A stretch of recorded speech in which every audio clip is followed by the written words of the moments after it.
إن الحمد لله نحمده ونستعينه ونستغفره ونعوذ بالله من شرور أنفسنا ومن سيئات أعمالنا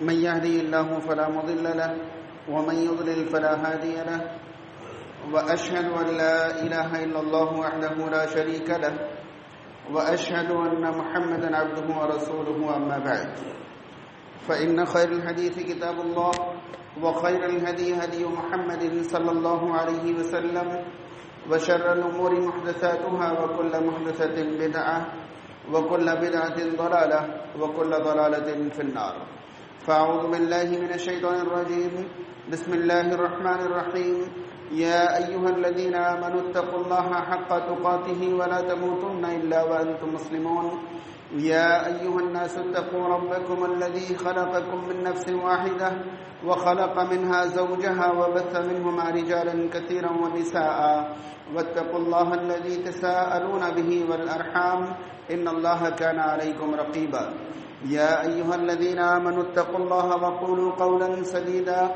يصلح لكم أعمالكم ويغفر لكم ذنوبكم ومن يطع الله ورسوله فقد فاز فوزا عظيما وقال تعالى في موضع آخر قل لن يصيبنا الله إلا ما كتب الله لنا هو مولانا وعلى الله فليتوكل المؤمنون. محترم حاضرین کرام، تعریف و توصیف کی تمام قسمیں اللہ رب العالمین کے لیے لائق و مناسب ہیں. درود و سلام نازل ہو اللہ کے آخری رسول محمد الرسول اللہ صلی اللہ تعالی علیہ وسلم پر. اللهم صل على محمد وعلى آل محمد كما صليت على إبراهيم وعلى آل إبراهيم إنك حميد مجيد. اللهم بارك على محمد وعلى آل محمد كما باركت على إبراهيم وعلى آل إبراهيم إنك حميد مجيد. حاضرین، ماہ محرم کے تقریباً اخیر سے ہمارا گزرنا ہو رہا ہے. جلد ہی سفر کے مہینے میں ہم اور آپ داخل ہوں گے. یاد رہے، صحیح بخاری کی ایک مختصر سی حدیث ہمیں اس بات کا پتہ دیتی ہے کہ رسول کریم صلی اللہ تعالی علیہ وسلم کے زمانے سے پہلے، یعنی زمانہ جاہلیت میں، عرب کے لوگ اس مہینے کو منحوس مانتے تھے، برا مانتے تھے. انہیں ایسا لگتا تھا کہ سفر کے مہینے میں، یاد رہے سفر جو مہینے کا نام ہے وہ صاد سے ہے اور سفر جو ہم کرتے ہیں وہ سین سے ہے، یہ فرق یاد رہے. سفر کے مہینے کو زمانہ جاہلیت میں لوگ منحوس مانتے تھے اور وہ سمجھتے تھے کہ اگر ہم اس مہینے میں کوئی کاروبار شروع کریں گے تو نقصان ہو جائے گا، اگر ہم اس مہینے میں شادی کریں گے تو وہ ناکام ہو جائے گی، اگر ہم اس مہینے میں کوئی بھی سفر کریں گے تو اس سفر میں ہمیں نقصان ہوگا. یعنی وہ اس مہینے میں کوئی کام شروع کرنا پسند نہیں کرتے تھے، کوئی بڑا کام نہیں کرنا چاہتے تھے اور ان کا ماننا تھا کہ اس طرح ہمیں نقصان ہو جائے گا کیونکہ یہ مہینہ اچھا نہیں ہے بلکہ برا ہے، منحوس ہے. اللہ کا فضل و کرم کہیں یا وقت پر اس چیز کا ختم ہو جانا کہیں، آج ہمارے معاشرے میں کم سے کم یہ عقیدہ تو کہیں نہیں ملتا یا یہ تصور اور خیال تو کسی کا نہیں ہے کہ سفر کا مہینہ منحوس ہے. ایسا تو خیال کہیں نہیں ہے. لیکن افسوس کی بات اس سے آگے کی یہ ہے کہ ایسی معمولی اور حقیر چیزوں کو ہمارے معاشرے میں منحوس مانا جاتا ہے کہ ہم اور آپ ذرا سوچیں بھی تو اپنے آپ میں شرمندگی سے محسوس ہوتی ہے کہ یہ کیسا عقیدہ ہے ہمارا، یہ کیسی سوچ ہے ہماری. مثال کے طور پر جوتے چپل الٹے رکھے ہوں تو لوگ یہ کہتے ہیں کہ بھئی اسے سیدھا کر دو، یہ پنوتی ہوتا ہے، یہ منحوس ہوتا ہے، اس سے نیستی آتی ہے.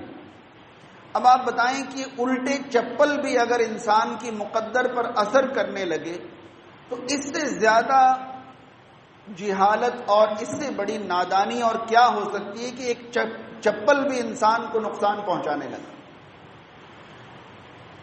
اور اس طرح کی اتنی باتیں ہمارے معاشرے میں رائج ہیں کہ اگر ہم لکھنا چاہیں تو شاید ایک کتاب بن جائے. مغرب کے بعد جھاڑو نہیں لگانا چاہیے، مغرب کے بعد جھاڑو لگانے سے نیستی آتی ہے. اب بتائیے کہ جھاڑو انسان کی مقدر بدلنے چلا ہے. اب اتنی حقیر اور معمولی چیزیں اگر انسان کو نفع اور نقصان پہنچانے لگے تو اسے تو شرک کہتے ہوئے بھی شرم سی محسوس ہوتی ہے کہ اللہ کی ذات کے ساتھ ایسی چیزوں کو شریک کیا جا رہا ہے جس کو شرک کہتے ہوئے بھی شرمندگی محسوس ہوتی ہے کہ اب جھاڑو بھی اللہ کے ساتھ شریک ہونے لگی. نعوذ باللہ من ذالک. جوتے اور چپل کو بھی اللہ کے ساتھ شریک کیا جانے لگا. اور نہ جانے ایسی کتنی خرافات ہمارے معاشرے میں پھیلی ہوئی ہیں. تو آج میں نے مناسب سمجھا کہ جب یہ مہینہ گزر رہا ہے، سفر کا مہینہ آ رہا ہے، تو ہم اس بارے میں اپنا عقیدہ درست کر لیں، اپنی سوچ درست کر لیں کہ اسلام اس بارے میں ہمیں کیا تعلیم دیتا ہے. صحیح بخاری کتاب الطب کی ایک مشہور حدیث ہے، 4 الفاظ ہیں اس حدیث میں: لا عدوى ولا طیارہ ولا حامہ ولا سفرہ.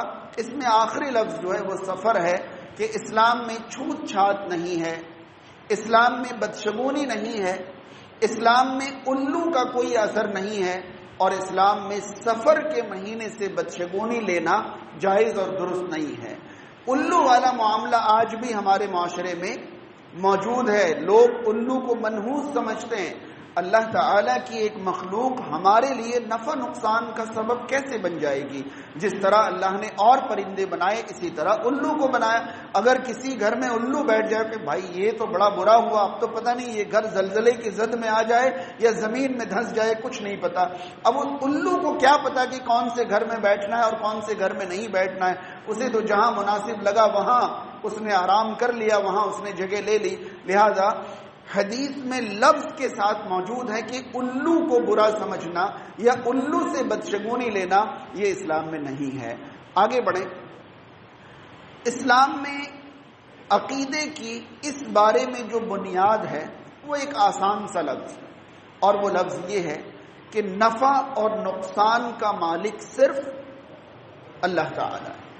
نفع اور نقصان کا مالک صرف اللہ تعالی ہے. ہمارے معاشرے میں جب اس طرح کے عقائد بتائے یا پھیلائے جاتے ہیں تو جو مثالیں پیش کی جاتی ہیں ان مثالوں کو سمجھنا ضروری ہے، یا اس عقیدے اور ان مثالوں کے درمیان کیا فرق ہے وہ ہمارے ذہن میں رہنا بہت ضروری ہے. اب جو بات میں آپ تک پہنچانا چاہتا ہوں آپ تمام اس بات کو دھیان سے سن بھی لیں، سمجھ بھی لیں اور آگے سمجھانے کی کوشش بھی کریں انشاءاللہ. نفع اور نقصان یہ 2 قسم کے ہوتے ہیں عقیدے کے اعتبار سے. نفع اور نقصان یہ 2 قسم کے ہوتے ہیں عقیدے کے اعتبار سے. ایک نفع اور نقصان سبب کے تحت ہوتا ہے، سبب سے جڑا ہوا ہوتا ہے، اور ایک نفع اور نقصان سبب کے بنا ہوتا ہے، سبب کے اوپر ہوتا ہے. اب بھی بات سمجھ میں نہیں آئی. اب میں آپ کو سمجھاؤں سبب کے تحت نفع نقصان کیا ہے. اگر میں نے کاروبار کیا، جتنے کی چیز خریدی اس سے بڑھ کر بیچ دیا تو مجھے کیا حاصل ہوا؟ نفع حاصل ہوا. تو یہ کاروبار جو ہے نفع کا سبب ہے، یہ کاروبار نفع کا سبب ہے. یا ایک آدمی یہ سمجھے کہ اگر میں اس کے ساتھ خیر یا بھلائی کا معاملہ کروں گا تو کبھی نہ کبھی یہ میرے لیے فائدے مند ہوگا، یہ سبب ہے کہ میں اس کے لیے بہتر کروں گا تو یہ بھی میرے لیے بہتر کرے گا. یہ سبب کے تحت نفع اسلام میں نہ ہی منع ہے نہ ہی یہ عقیدے کے خلاف ہے. اچھی طرح بات سمجھ لیں کہ کسی سبب کے تحت نفع کی امید رکھنا یہ نہ ہی عقیدے کے خلاف ہے نہ ہی اسلام میں منع ہے. کیوں؟ کیونکہ ظاہر سی بات ہے رسول کریم صلی اللہ علیہ وسلم نے خود تجارت فرمائی، صحابہ کرام تجارت کیا کرتے تھے. آپ صلی اللہ علیہ وسلم نے زیادہ نفع کن تجارتوں میں ہے اس کا ذکر فرمایا. تو سبب کے تحت نفع عقیدے کے خلاف نہیں ہے. اب کوئی یہ سمجھے، اب دھیان سے سنیں، اب کوئی یہ سمجھے کہ اگر صبح صبح میں انہیں سلام کر کے جاؤں تو مجھے تجارت میں نفع ہوگا. اب بتائیں کہ اس سلام کا اس تجارت کے ساتھ کوئی سبب جڑا ہوا ہے؟ نہیں آئی بات سمجھ میں؟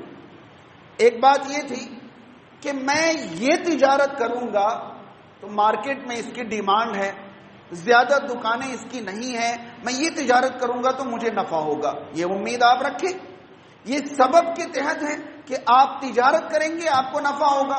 لیکن اگر میں ان کی شکل دیکھ کر جاؤں تو مجھے نفع ہوگا. اب یہ صحیح ہے، یہ غلط؟ فرق سمجھ میں آیا؟ سبب کے تحت نفع کی امید عقیدے کے مطابق ہے، عقیدے کے خلاف نہیں ہے. بلا سبب کے اگر نفع کا کریڈٹ کسی اور کو دے دیا جائے تو یہ شرک ہے، یہ عقیدے کے خلاف ہے. کہ ان کو دیکھنے سے مجھے نفع ہوتا ہے یا ان سے ملنے سے مجھے نفع ہوتا ہے، اس در پہ جھک کر جاؤں تو مجھے فائدہ ہوتا ہے. اب یہ نفع کا مالک کسی اور کو بنا دینا ہوا، جبکہ بغیر سبب کے نفع کا مالک صرف کون ہے؟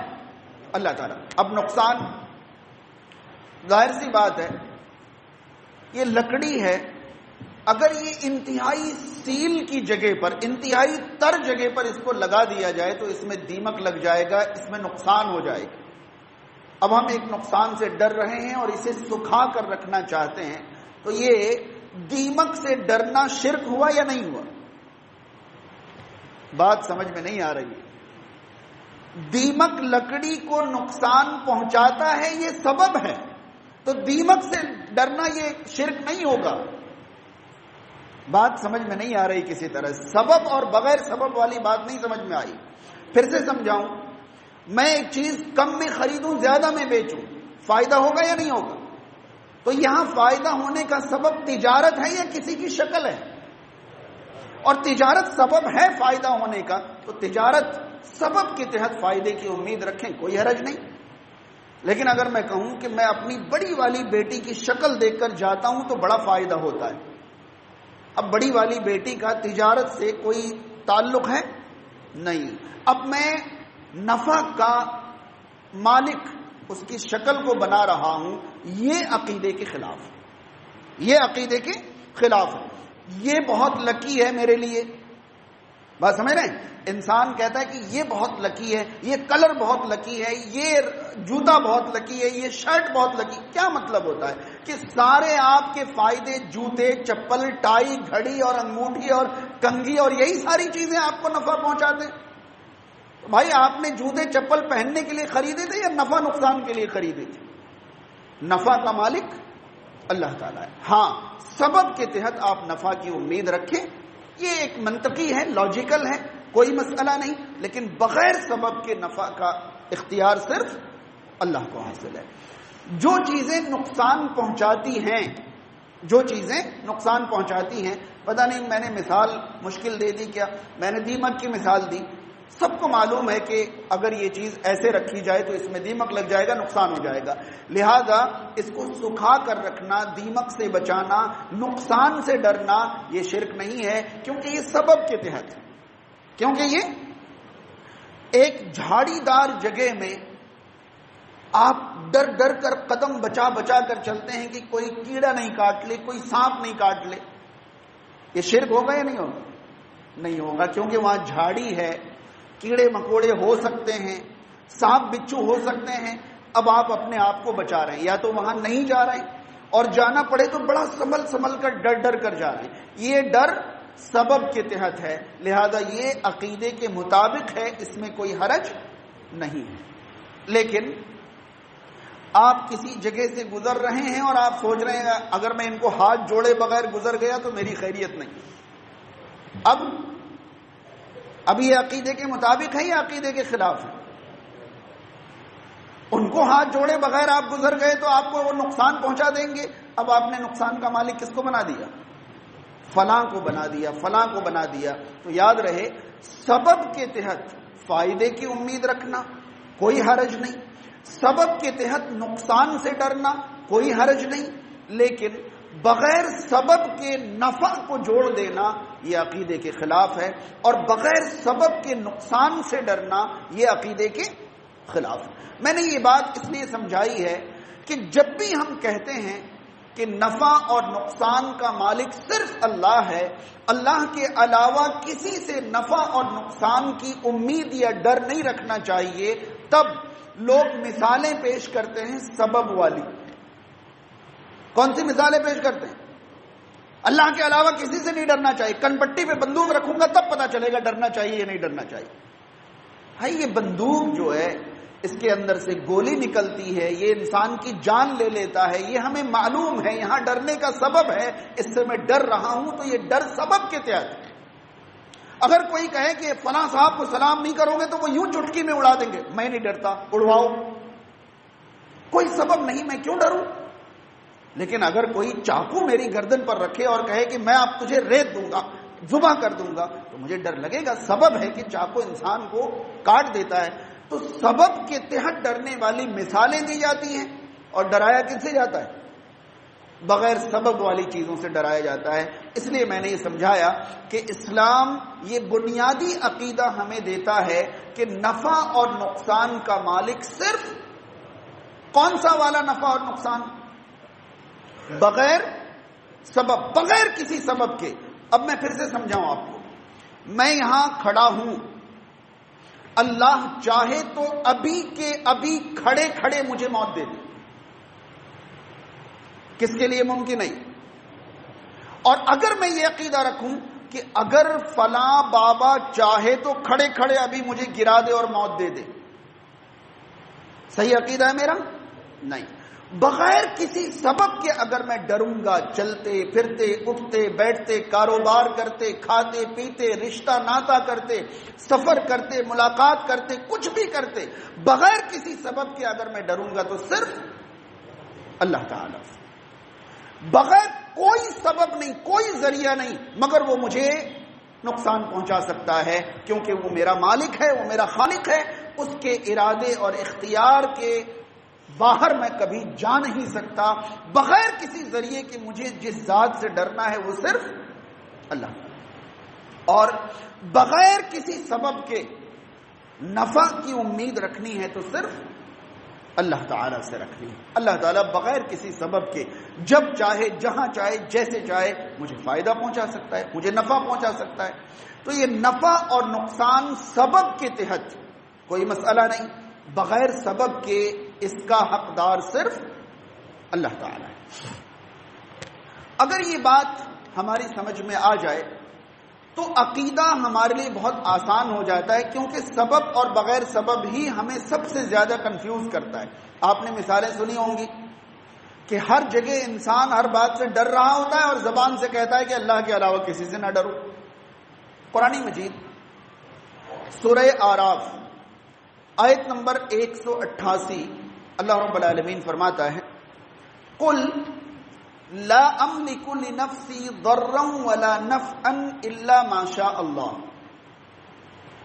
اللہ تعالی رسول کریم صلی اللہ علیہ وسلم کو خطاب فرما کر یہ اعلان کرواتا ہے، قل آپ کہہ دیں، آپ فرما دیں، لا املک میں اختیار نہیں رکھتا، لنفسی اپنے لیے، ضرا ولا نفعا نہ کسی نقصان کا نہ کسی نفع کا۔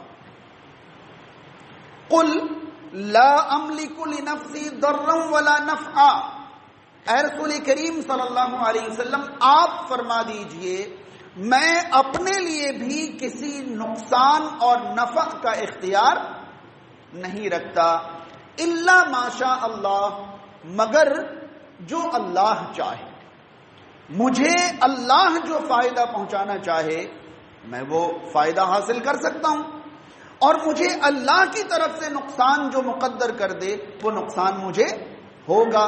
آپ مجھے بتائیں، اللہ تعالی نے رسول کریم صلی اللہ علیہ وسلم سے یہ اعلان کروایا، کیوں؟ رسول اللہ سے اعلیٰ اور افضل امت میں کوئی ہے؟ کوئی نہیں۔ اور پھر اعلان کیا کروایا؟ تمہارے لیے نفع نقصان کا مالک نہیں ہوں، یہ نہیں اعلان کروایا. اعلان یہ کروایا میں اپنے لیے بھی نفع نقصان کا مالک. ظاہر سی بات ہے جب اپنے لیے نفع نقصان کا مالک نہیں ہوں تو کسی اور کے لیے یہ بتائیے انسان کا سب سے زیادہ اختیار خود پر ہوتا ہے کسی اور پر؟ کس پر ہوتا ہے؟ انسان کو سب سے زیادہ اختیار اپنے آپ پر ہوتا ہے.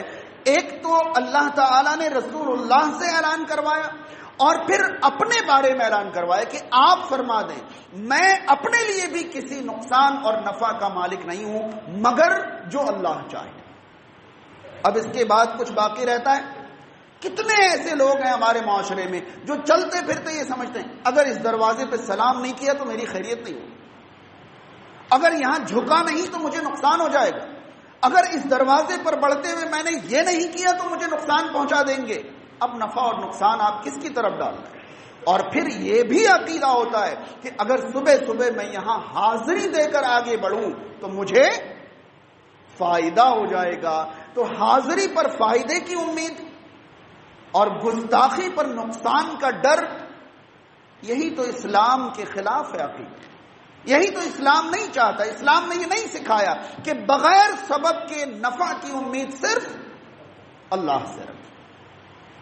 ایک بندے نے فجر کی نماز قائم کی ہو یا نہیں کی ہو اسے ڈر نہیں لگتا کہ آج میں نے فجر نہیں قائم کی پتہ نہیں میرے ساتھ کیا ہو جائے. لیکن بندہ حاضری دیے بنا آگے بڑھ جائے تو اسے ڈر لگتا ہے کہ آج میں نے حاضری نہیں دی پتہ نہیں آج میرا کیا ہو. جبکہ صحیح مسلم کی حدیث ہے جس نے فجر ادا کی وہ اللہ کے ذمے اللہ کی نگرانی میں آتے، اور جس نے فجر ادا نہیں کی اس کی ذمہ داری اللہ کی نہیں ہے، پھر اس کے ساتھ کچھ بھی ہو سکتا ہے. یہ صحیح مسلم کی حدیث ہے. یہ صحیح مسلم کی حدیث ہے. کوئی نہیں ڈرتا، لیکن جس بارے میں اسلام نے منع کیا ہے وہ ڈر ہمارے دل میں بیٹھا ہوا ہے. چلیے آگے بڑھیں.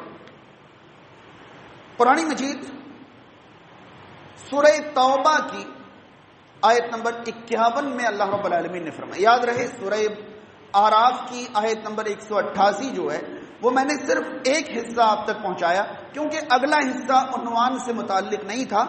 جن کو شوق ہو وہ پوری آیت پڑھ لیں اور دیکھ لیں رب تعالیٰ نے اس میں کیا بیان فرمایا. اب جو آیت پہنچا رہا ہوں سورہ توبہ آیت نمبر 51 اللہ تعالیٰ نے فرمایا قل، آپ فرما دیجیے. یاد رہے پچھلی آیت کا پہلا لفظ بھی کیا تھا؟ قل تھا. اب ہمارے معاشرے میں تو قل کا مطلب اخیر کی 4 صورتیں ہوتی ہیں، 1 قل 2 قل 3 قل 4 قل. قل جو ہے یہ ایک خطاب ہے اللہ تعالی کا نبی کریم صلی اللہ علیہ وسلم کو. یہ حکم ہے قل، آپ فرما دیجئے، آپ بتا دیجئے، آپ کہہ دیجئے. قل ہے. قل کوئی سورت کا نام نہیں ہے. ہم جو کہتے ہیں یہ 4 قل ہیں ان کو 4 الگ الگ نام دیے گئے ہیں. قل یا ایھا الکافرون جو ہے وہ سورہ کافرون ہے. قل واللہ احد سورۃ الاخلاص ہے. قل اعوذ برب الفلق سورۃ الفلق ہے. اور قل اعوذ برب الناس سورۃ الناس ہے. کم سے کم سورتوں کے نام تو صحیح سے یاد ہو.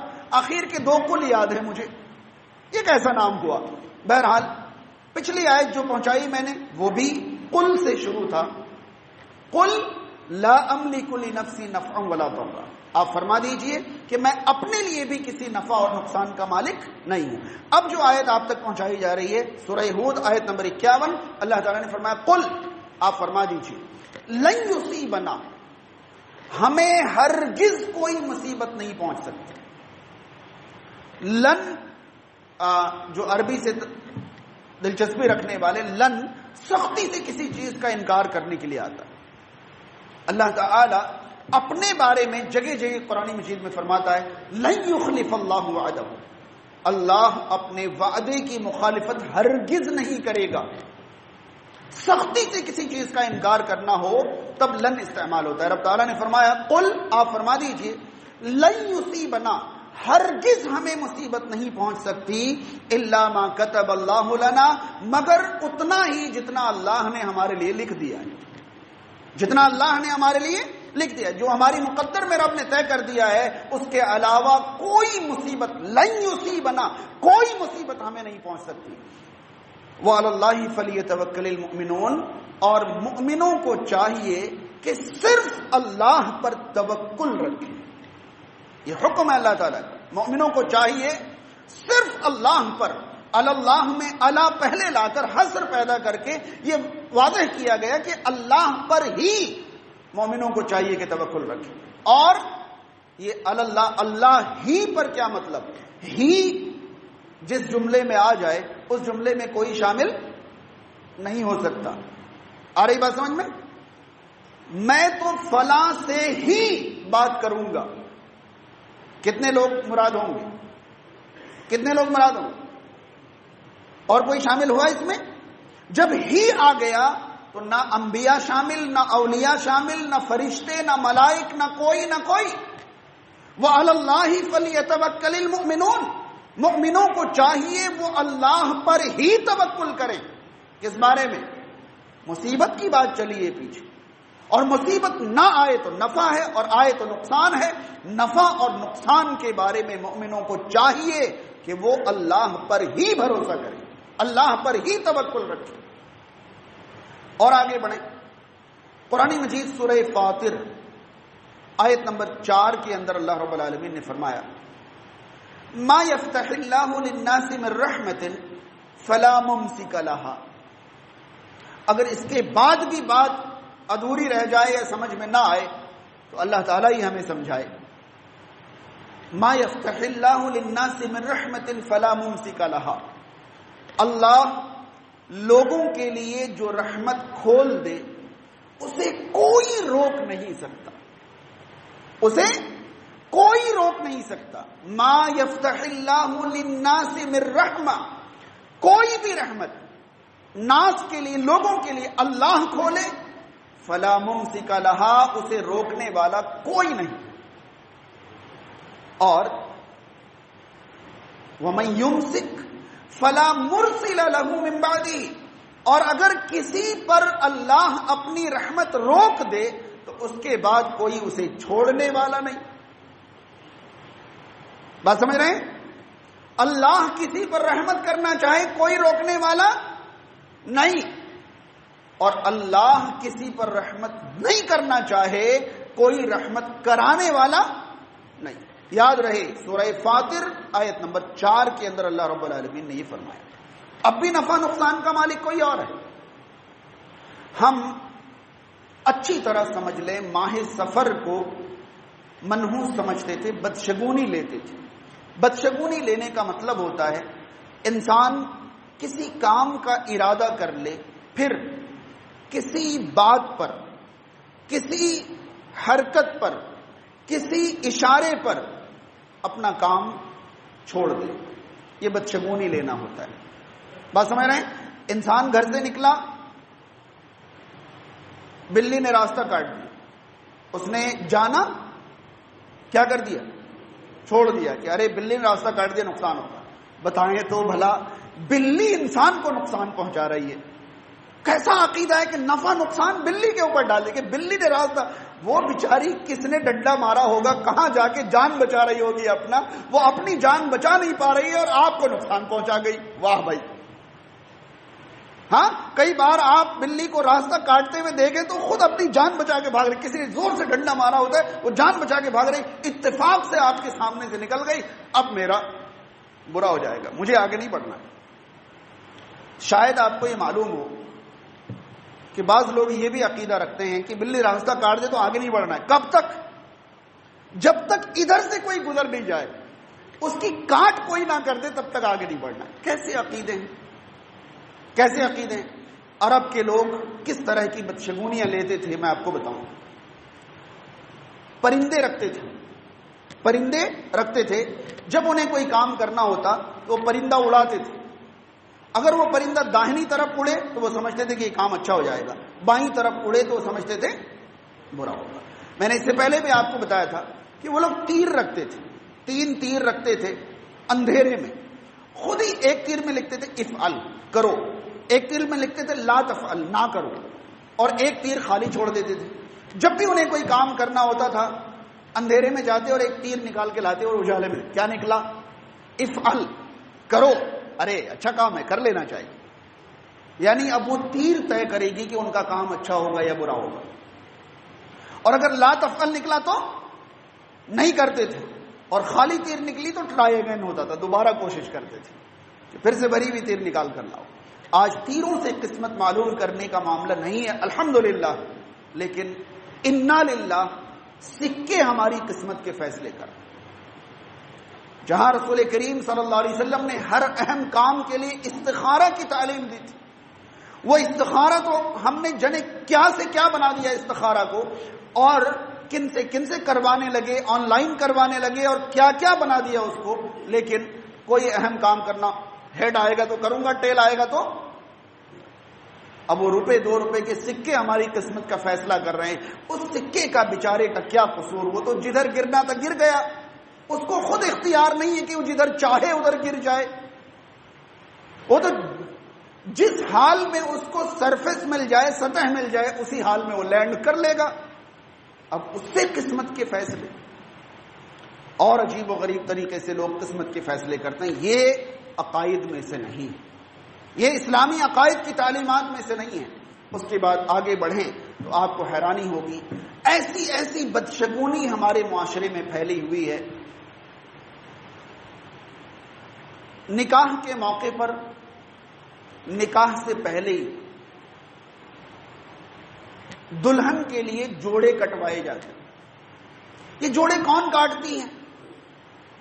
یہ جوڑے کاٹنے کے لیے وہ شادی شدہ عورتیں آتی ہیں جن کی زندگی شوہر کے ساتھ خوشحال گزر رہی ہو، اور یہ کہا جاتا ہے کہ یہ سہاگن عورتیں جوڑے کاٹیں گی۔ کیوں؟ سہاگن عورتیں جوڑے کاٹیں گی تو اس کا سہاگ بچا رہے گا، اس کی شادی شدہ زندگی اچھی گزرے گی۔ حضرت والا اگر یہی معاملہ ہوتا تو دنیا میں پہلی عورت ہی آج تک بیوہ نہیں ہوئی ہوتی۔ ہاں، کوئی عورت آج تک بیوہ ہی نہیں ہوتی۔ سہاگن سے جوڑا کٹوایا جاتا اور 2.5 لاکھ 3 لاکھ سال کے بڈھے ہمارے سامنے ٹہل رہے ہوتے، بھائی یہ بڈھے مریں گے نہیں۔ کیوں؟ ان کی بیگم کا جوڑا سہاگنوں نے کاٹا، یہ کیسے مر جائیں بھلا؟ اگر یہ مر گئے تو ان کی بیوی کا سہاگ اجڑ جائے گا، اور وہ جوڑے کٹائی میں اتنی طاقت ہے کہ ان کا سہاگ اجڑ نہیں سکتا، لہذا یہ بڈھے اسٹریچر پہ چلیں، گھسیٹ کے ادھر ادھر لے جانا پڑے، مگر یہ زندہ رہیں گے، کیونکہ یہ زندہ رہیں گے تو سہاگن رہے گی، نہیں تو سہاگ اجڑ جائے گا۔ یہ مر نہیں سکتے۔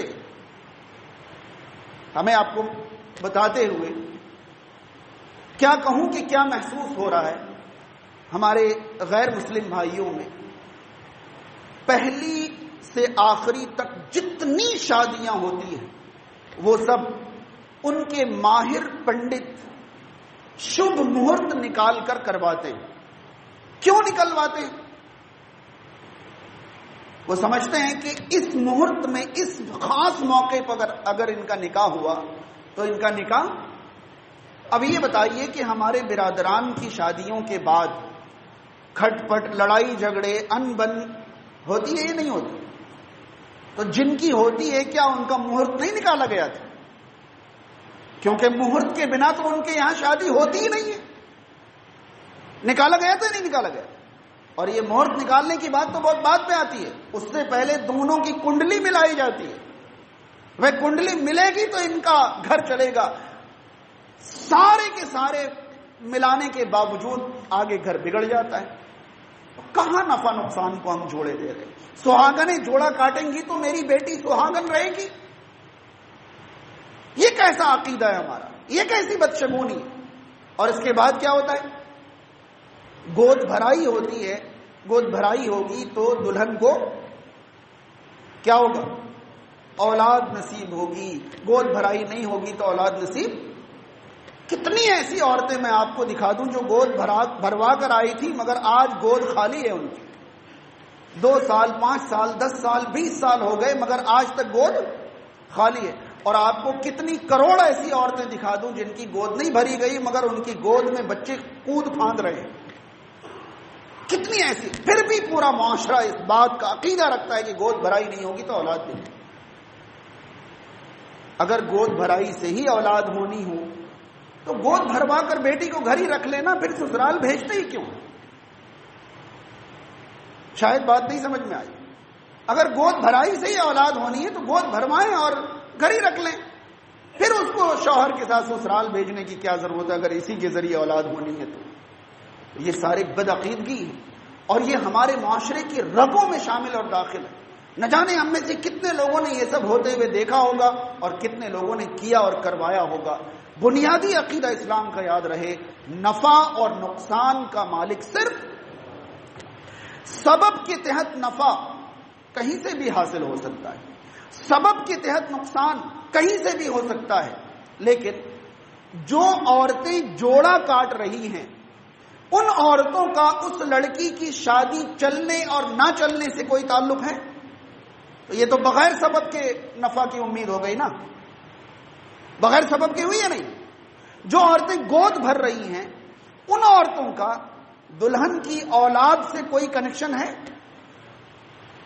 بھائی وہ تو میاں بیوی کے ذریعے اللہ تعالیٰ اولاد عطا کرے گا, ان کی گود بھرائی کا اولاد ہونے سے کیا کنیکشن؟ یہی تو بغیر سبب کے نفع کی امید, اور یہی تو بدشگونی ہے. یاد رہے ہمارے معاشرے میں کچھ لوگ رسم کو لے کر بہت زیادہ سخت ہوتے ہیں کہ یہ رسم ہے, یہ نہیں چلے گا.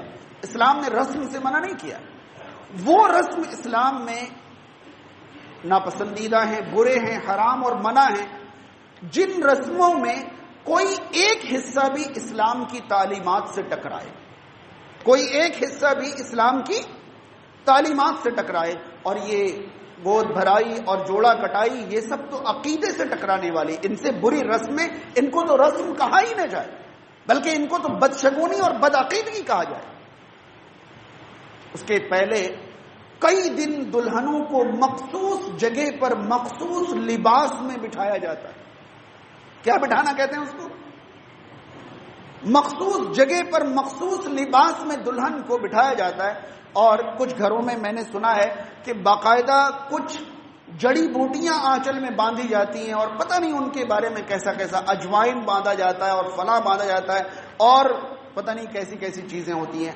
پیلے ہی رنگ کے لباس پہنائی جائیں گی اور مخصوص جگہ ان کے لیے کر دی جائیں گی وغیرہ وغیرہ. یہ سب رسم ہے یا بدعقیدگی؟ یہ رسم ہے بدعقیدگی, اس کو رسم نہیں کہہ سکتے. یہ رسم نہیں, یہاں تو بات بات پر ہر چیز عقیدے سے جڑی ہوئی ہے کہ ایسا نہیں ہوگا تو برا ہو جائے گا, ایسا نہیں ہوگا تو نکاح نہیں چلے گا. اتنا سارا کرنے کے باوجود نکاح کا چلنا اور نہیں چلنا کس کے اختیار میں؟ کس کے اختیار میں؟ اللہ کے اختیار. یہ ساری چیزیں ہمارے معاشرے میں کیوں؟ تو یاد رہے کہ مغرب بعد ناخن کاٹنا, مغرب بعد جھاڑو لگانا, جوتے چپل کے الٹے رہنا. بھائی جوتے چپل الٹے رہیں گے تو خراب ہو جائیں گے, برا دکھے گا, سلیقے کے خلاف ہے. اس کے لیے آپ سیدھا کر دیں, لیکن نیستی آ جائے گی, سیدھا کرو, جلدی سیدھا کرو, اس کا کوئی تعلق نہیں. کسی انسان سے بدشگونی لینا, گھر سے نکلا کوئی غریب فقیر سامنے آ گیا, آج صبح صبح میں نے فقیر کی شکل دیکھ لی, آج تو اللہ ہی خیر کرے. کیسا عقیدہ ہے ہمارا یہ؟ گھر سے نکلتے وقت ہاتھ سے گلاس گر جائے, دودھ ہو گلاس میں, میرے ہاتھ سے آج دودھ گر گیا, آج تو مجھے بچ کر رہنا پڑے گا. کئی لوگ تو اس دن گھر کے باہر ہی نہیں جاتے. اگر انسان چھوٹی چھوٹی باتوں سے اپنے نفع اور نقصان کو جوڑ دے, اس کا اسلام لنگڑا لولا بھی نہیں, شاید کوما میں چلا گیا اس کا اسلام. شاید اس کے پاس جو اسلام ہے اس کے اندر سکت باقی نہیں رہی, بے ہوش ہو گیا اس کا اسلام. ہمارا عقیدہ یہ ہے کہ سبب کے تحت کوئی بھی نقصان دہ چیز نقصان پہنچا سکتی ہے, مجھے اعتراض نہیں. سبب کے تحت کوئی بھی چیز فائدہ پہنچا سکتی ہے, مجھے کوئی اعتراض نہیں. لیکن جہاں نفع اور نقصان کے اسباب نہیں ہیں وہاں نفع اور نقصان کا اختیار صرف اللہ تعالیٰ رکھتا ہے. جامع ترمذی کی ایک حدیث بتا کر میں اپنی بات ختم کروں.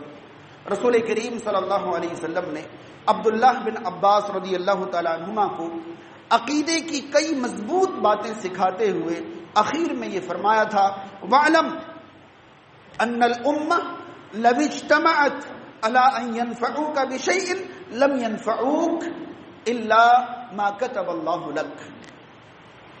بھائی یاد رکھنا, اگر پوری کائنات جمع ہو کر تجھے فائدہ پہنچانا چاہے تو اللہ کے لکھے ہوئے سے زیادہ فائدہ نہیں پہنچا سکتے.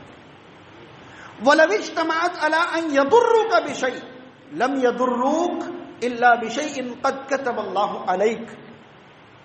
اور اگر پوری کائنات مل کر تجھے نقصان پہنچانا چاہے جتنا اللہ نے تمہاری مقدر میں لکھا ہے اس سے زیادہ نقصان نہیں پہنچا سکتے. تو نفع اور نقصان کا مالک صرف اللہ تعالیٰ ہے. کائنات میں شرک کا آغاز، شرک کی حیات اور شرک کا باقی رہنا صرف اسی ایک عقیدے کی بنیاد پر. فائدہ حاصل کرنے کے لیے لوگوں نے شرک کرنا شروع کیا اور نقصان سے بچنے کے لیے لوگوں نے جہاں بھی پڑھ رہے ہیں، جہاں بھی جھک رہے ہیں، ان دو کے علاوہ کوئی مقصد ہے؟ پوری کائنات میں انسان جہاں جس کے سامنے رکوع کرے، سجدہ کرے یا ساستانگ دنڈوت کرے، پورا کا پورا لیٹ جائے، کچھ بھی کرے، مقصد کچھ مل جائے اور کوئی نقصان. ایگزام دینے جا رہے ہیں تو لیٹ کر جا رہے ہیں، کاروبار میں جا رہے ہیں تو لیٹ کر جا رہے ہیں، اور کہیں بھی ذرا بھی ڈر لگے تو لیٹ کر جا رہے ہیں. کہ نقصان اور نفع کے لیے ہی تو دنیا میں سارا شرک. یہ ایک بات سمجھ میں آ جائے تو ہم شرک کی بنیاد سے بچ جائیں گے انشاءاللہ. نفع اور نقصان کا مالک کون؟ اللہ تعالی. کوئی چیز بغیر سبب کے ہمیں نفع اور نقصان نہیں پہنچا سکتی. اللہ تعالیٰ ہم تمام کو اس عقیدے پر زندگی گزارنے کی توفیق عطا فرمائے. اللہ تعالیٰ ہمیں عقیدہ توحید پر قائم و دائم رکھے. اللہ تعالیٰ ہم تمام کو بدشگونی سے بچا کر رکھے. اللہ تعالیٰ ہمیں اللہ پر کامل توکل اور بھروسہ رکھنے کی توفیق عطا فرمائے. اور رب تعالیٰ عقیدے کے باب میں وہ تمام چیزیں ہمارے دلوں میں جما دے جو اللہ کا پسندیدہ عقیدہ ہے. ہمارے دلوں سے وہ ساری باتیں اللہ تعالیٰ مٹا دے جو اللہ کو پسند نہیں ہے. سماج اور معاشرے کو اللہ تعالیٰ توحید کی دولت عطا فرمائے. شرک کی اللہ تعالیٰ شرک سے پورے معاشرے کو بچا دے. اللہ تعالیٰ ہمیں شرک کی قباحت سمجھنے کی توفیق عطا فرمائے، اس سے بچنے کی توفیق عطا کرے. سماج اور معاشرے میں جو لوگ بیمار ہیں اللہ تعالیٰ انہیں شفائی کاملہ عطا کرے. جو پریشان حال ہیں اللہ تعالیٰ ان کی پریشانیاں دور فرمائے. جو مقروض ہیں ان کے قرض کی ادائیگی کی صورت پیدا ہو جائے. جو بے روزگار ہیں اللہ تعالیٰ انہیں حلال اور طیب رزق عطا فرمائے. جن کے رزق میں تنگی ہے رب تعالیٰ کشادگی کرے. جن کے کاروبار میں رکاوٹیں اور دشواریاں ہیں اللہ تعالیٰ ان کے لیے آسانیاں فرما دے. جو دنیا میں باقی ہیں اللہ تعالیٰ انہیں اپنا فرما بردار بنا کر رکھے. جو دنیا سے جا چکے ہیں اللہ تعالیٰ ان کی مغفرت کرے. اقول قولی ھذا استغفر اللہ لی ولکم ولسائر المسلمین.